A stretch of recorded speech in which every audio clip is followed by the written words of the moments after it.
in Oxbridge, just by the tube station, and as soon as you come out, the first thing you see is the flower shop, which sells lots of beautiful flowers and fruit.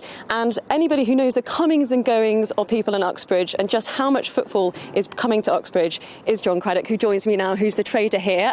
John, we've got these figures today showing that we've got this drop in footfall. Is that something that surprises you at all?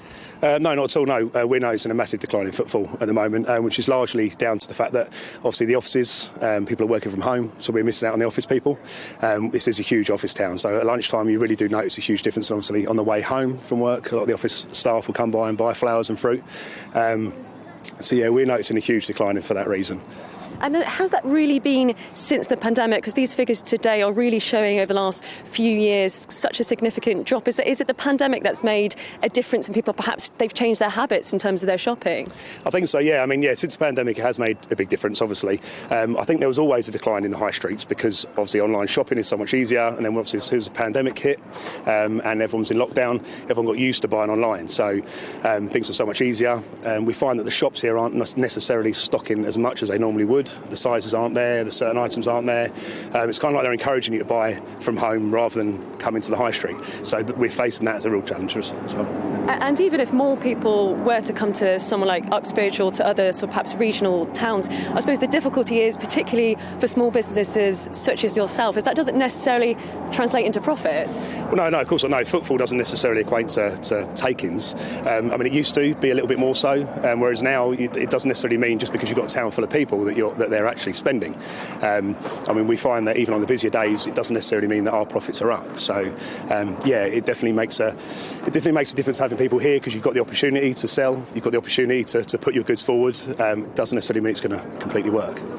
Now, I know, as well as running the store here, you're also involved with Love Oxbridge, and you're sort of partnered with different businesses, doing lots of different events in the area, partly to sort of, I guess, get people to come to Oxbridge. Is that what do you think regional sort of towns need to do in order to bring in that footfall, that they're going to have to be a bit more creative? Yeah, definitely. Yeah, you definitely need to think outside the box. I think it's a case of bringing things to the high street, just things you can't do online. So obviously bringing events to the high street makes a huge difference. I mean, we definitely notice a big increase in footfall, obviously, when we have our events on. Love Uxbridge is a company that basically knows the bid in other towns. Businesses put all their money into a pot. That money is then decided by us and our team at Love Uxbridge what to do with the money, how to use it to benefit the town in all sorts of different areas. One of those areas is events. So we have Halloween events, we have summer events, we do a lot of different things that you know, just to sort of liven things up and bring the community together. It's for us, the community feeling is a really big importance.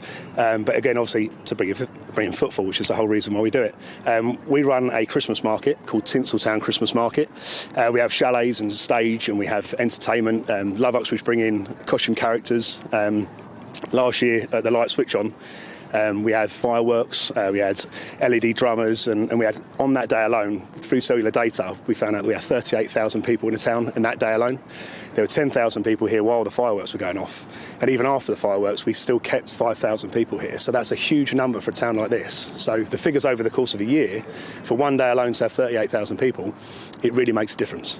Well, that's nice to hear something optimistic, because it is pretty, I suppose, grim when we hear these statistics of the drop in footfall, and people want to see their high streets invigorated and see people shopping. So I suppose as we look towards Christmas, obviously just around the corner, it's good to know that there is obviously the interest out there, but people are going to have to be creative in their towns to make that happen. Yeah, definitely, yeah, and it's great. I mean, when we do have these events on, as difficult as it is to plan them, because there's a lot goes on behind the scenes that people don't see, but once it all comes into fruition and we get people in the town, it's fantastic, because most of it, pretty much all of it, is free. All the entertainment's free, so people can come along and enjoy themselves, and to see people enjoy themselves and to make the town feel festive, it really does make it a different place altogether.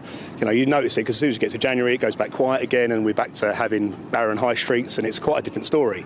But during these events, yeah, we do. It's quite heartwarming, really, to see so many people having so much fun and young people having so much fun. So it makes a big. We think it makes a big difference.